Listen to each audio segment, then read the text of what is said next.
Okay, today we're going to start talking more about our real estate investment company that we're setting up. And as I've explained, we're a little bit overdue with launching it, but the reason for that is because we also wanted to complete a few presentations and a few concepts and a few projects that we're also launching as a part of that investment fund or investment company.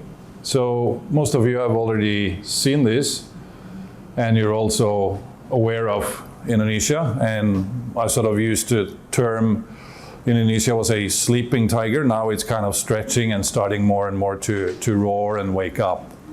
And as we know, earlier Indonesia was said to be the fourth largest economy 2050. That's actually now going to be 2030 at the latest. So there's been a lot of progress recently. Indonesia has probably done better through COVID than most other economies. If you also pay attention to what World Bank says about Indonesian economy and their latest report that was issued about 4 weeks ago, they actually concluded with Indonesia today being one of the strongest economies in the world. And a couple of days ago, we had more news from BKPM, or the investment ministry, which showed a all-time high of FDIs, or foreign direct investment, with an year-to-year increase of 40%. So quite amazing in this elsewhere difficult times. It's also the fourth most populated country in the world. Massive number of islands and opportunities for tourism. Credit ratings we've seen building up over the few years, and that makes it easier for larger investment funds and pension funds and so on to come in. And Indonesia's political situation is also very stable, and I foresee that to continue into the future. Prior to COVID, we have a very well-established tourism industry. And as far as we can see now with the recovery after COVID, that continues to happen. Steady GDP growth, even now where most countries are being threatened by recessions, Indonesia has a 5% plus GDP growth projected for this year as well. And as we know, foreigners can also buy freehold land. Even though they cannot own freehold land, they can convert those titles into HDB titles or commercial titles, which later then, if they sell to an Indonesian, can be converted back again to freehold.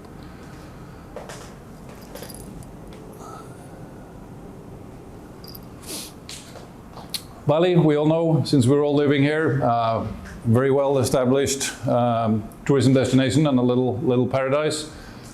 We had about 15 million visitors. That includes both the domestic market and also the expat market. 4.5 million people living here. Very easy access with planes from the region and around Europe, US, and so on. Majority of the population is Hindus, even though we have quite a few immigrants from other islands around, Muslims and Christians and so on. Very good location in the sense of weather conditions is stable.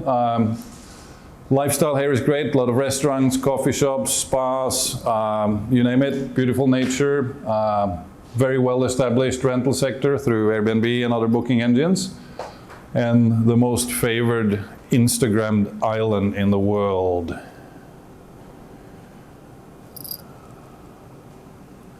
Yeah, we know the reality today, and some of you might already be taking part in some of these investment opportunities, but developers and landowners, contractors are making money. Normal investors or traditional investors buys into market prices, not necessarily discounted prices, and that's why these investors make money, why the sort of majority of the market also see a very good uplift over the last 15-20 years. But we think there is an opportunity for more people to participate in this by taking an interest into our investment company.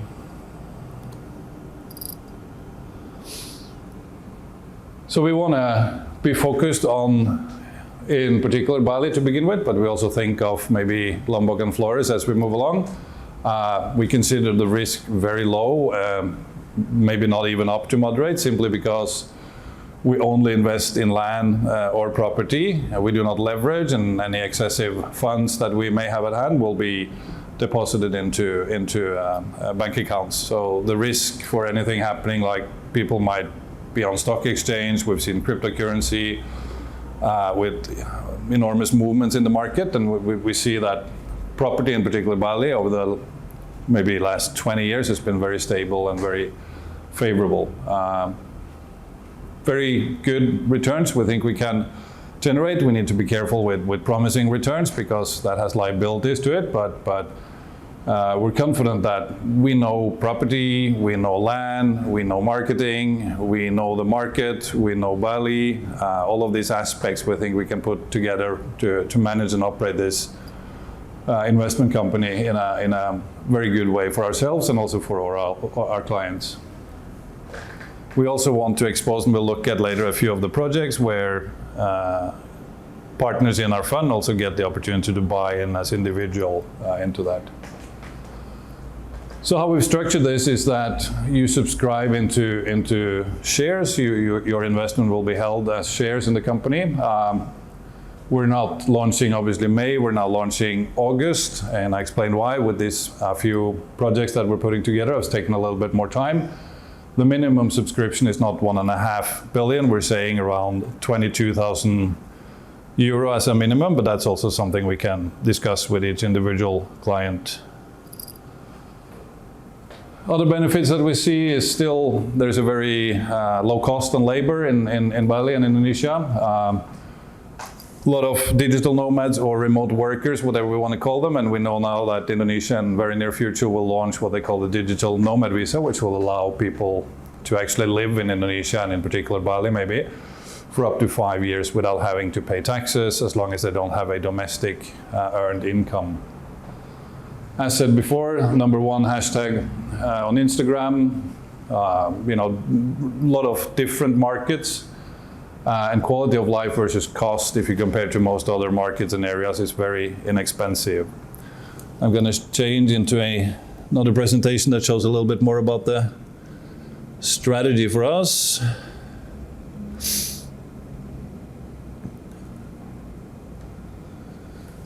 So what we're thinking of is quite simple. A few developers we want to work with, including ourselves, and I've had this question when we talk about our own projects and how that will work, and if we choose to invest with our fund into projects that we have, the benefit with that is that the project will be totally transparent in terms of the investment will be at cost. So if we acquire a piece of land or have acquired a piece of land, that will be at cost, construction will be at cost, so the margins therefore will be possibly better than if we work with other developers and people that are in the industry. But when we also do that, we want to make sure that the investment we have is way below market rate. For instance, a developer might have 10 villas planned. The fund comes in, guarantees 5 of those at a discounted rate. The developer then has a good start, can get on with the project and maximize their returns on the second half of that. The fund will then typically sit on those units until market has gone a little bit beyond what the first units were sold for, and then cash in that way and keep going. We consider doing both freehold and leasehold. If we do invest in land to sit on it, we'll most probably do mainly freehold because of the potential uplift of that lease. We may also do in certain areas like Prerenan, Canggu and so on, where we see that the prices still continues to go up, and even if you sit on a lease for a couple of years, you still get a good capital gain. Possibly also into some commercial real estate, such as restaurants and other F&B outlets.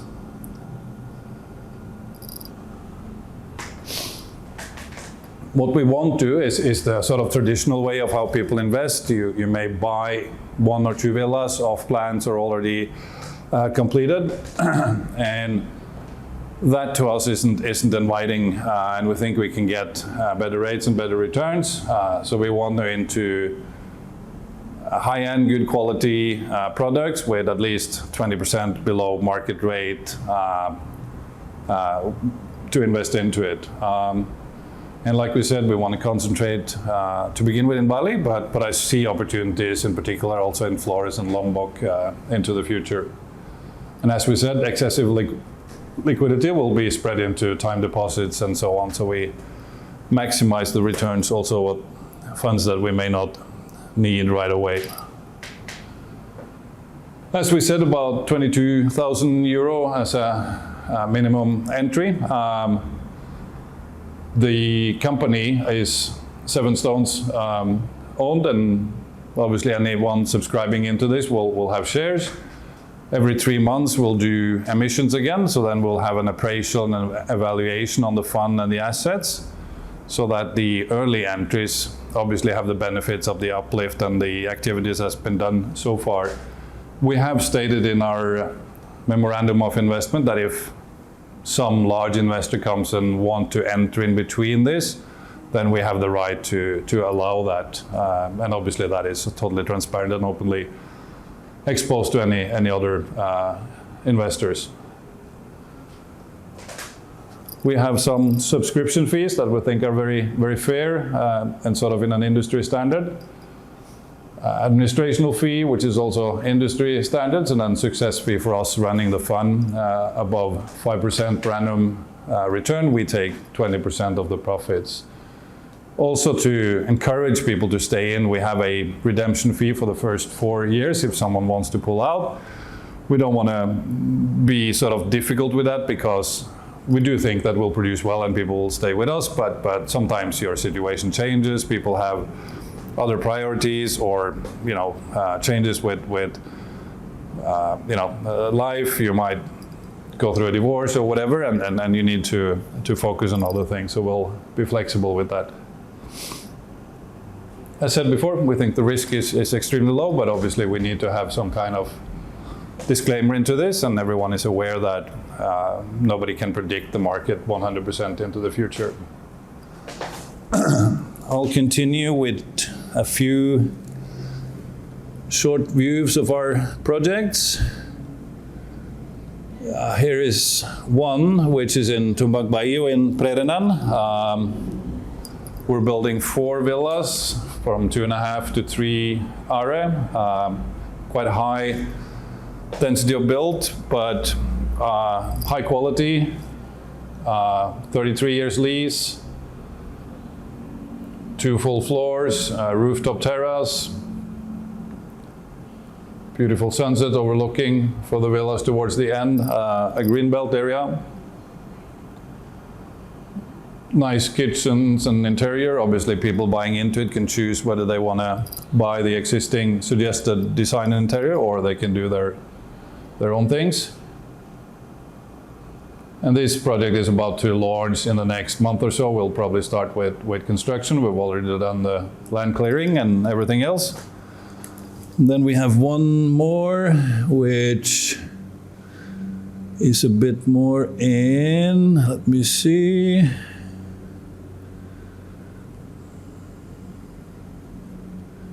There we go.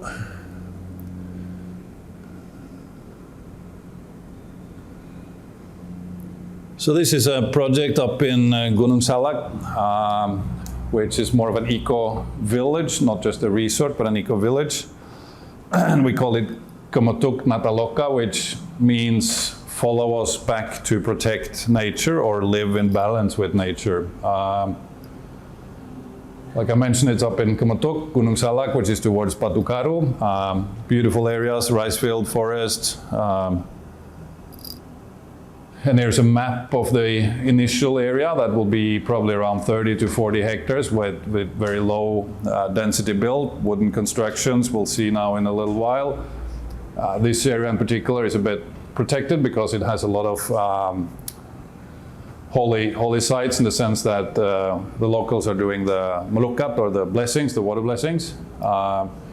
Eventually, this will be enlarged with farming, fruit farming, vegetables, and obviously all fully organical, possibly up to as much as 500 hectares. We'll have a little look at the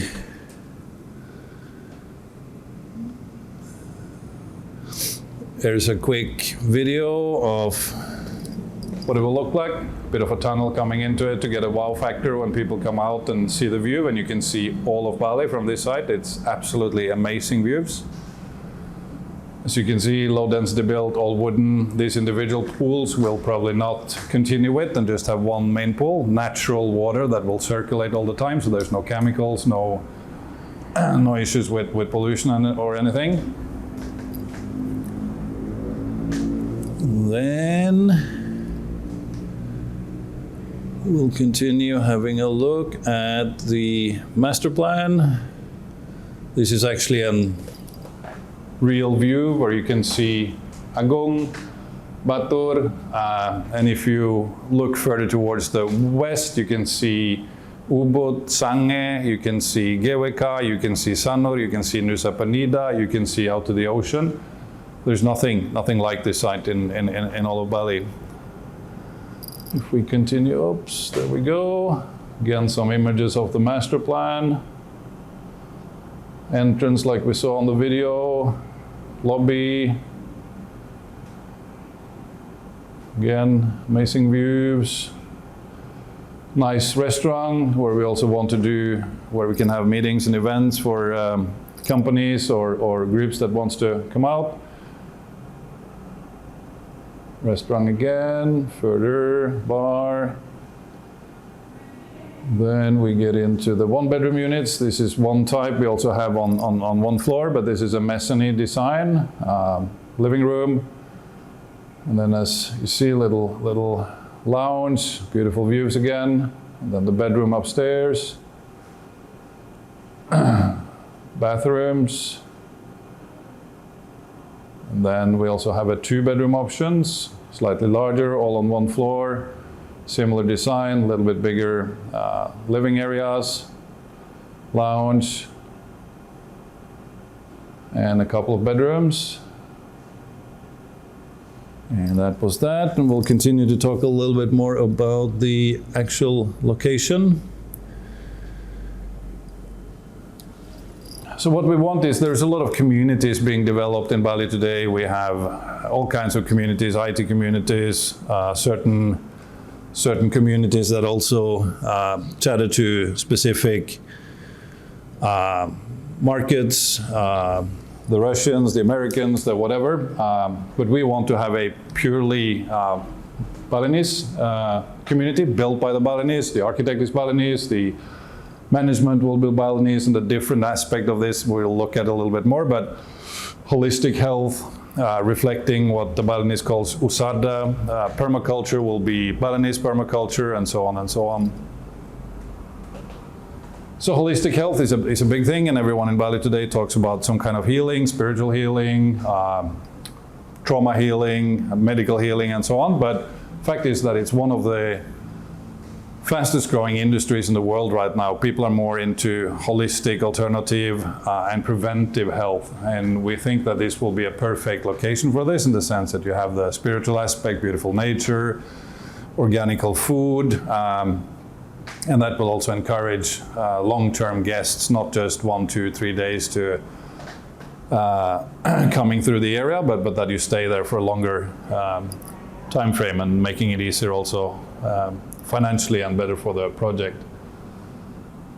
A lot of people talk about, central Bali and what it is, but if you pull Bali into a box, this location is exactly in the center, and there is some ancient and what do we call it, legends about an ancient kingdom in this site, and therefore has a very high spiritual position in many of the Balinese and others coming to the area.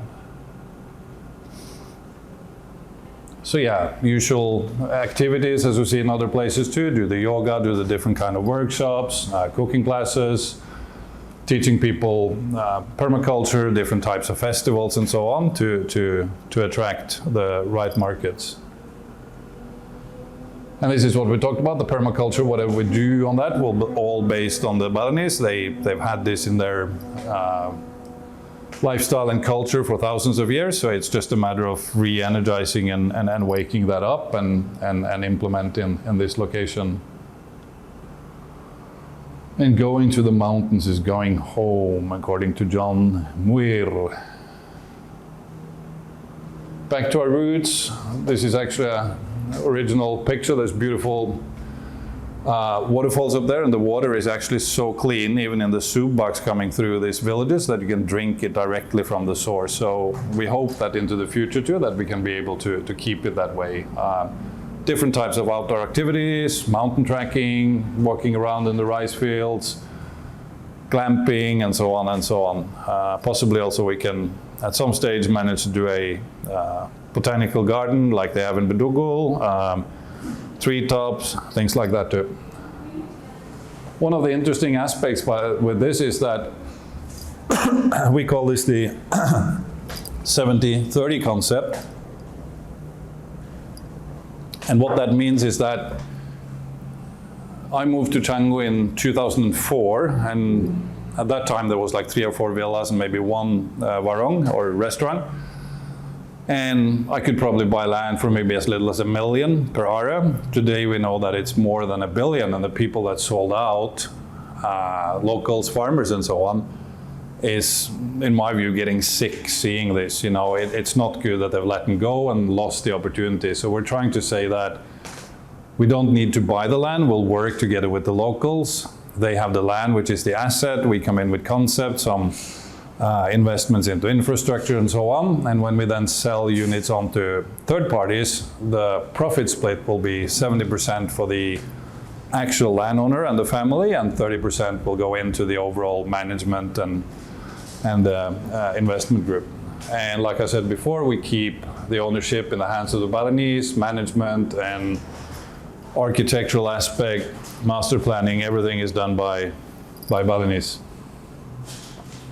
Again, physical activities, get people back into self-healing, art aspects, which we know Bali has a very rich culture, painting, jewelry, all kinds of things that slowly will build around in the area. As we're in a natural site, green site, very clean site, we want to keep it that way, and we want everything we do, regardless of that being buildings, materials used, absolutely anything, we'll have a thought of a minimum impact and renewable energy, materials that we use, if we can reuse. That's obviously something that we set very high. Audience is expats. Will probably be a little bit selective on how and who we let in. We want people who are conscious about what they're doing and why they would want in a place like this.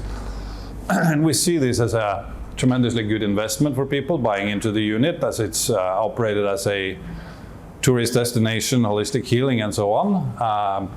But it's also something that people, God forbid, but if we have another COVID, pandemic, this is a place that people can then retreat to and actually live fully sustainable off the land and together with the community. And this came together as a relationship between Seven Stones, a local company owned by Mangku Malando, who is from the village and sort of the driving force in the local community. And then Nyoman Chagar, who is a Balinese, but very well known in the Indonesian capital market. That was all I wanted to show you for today. We'll obviously share all this information to all of our participants, both those that joined in the room and those that also joined online. And if you have any questions or any further aspects you want to look into, please just reach out, send me a message, send me an email, or give me a call. Thank you.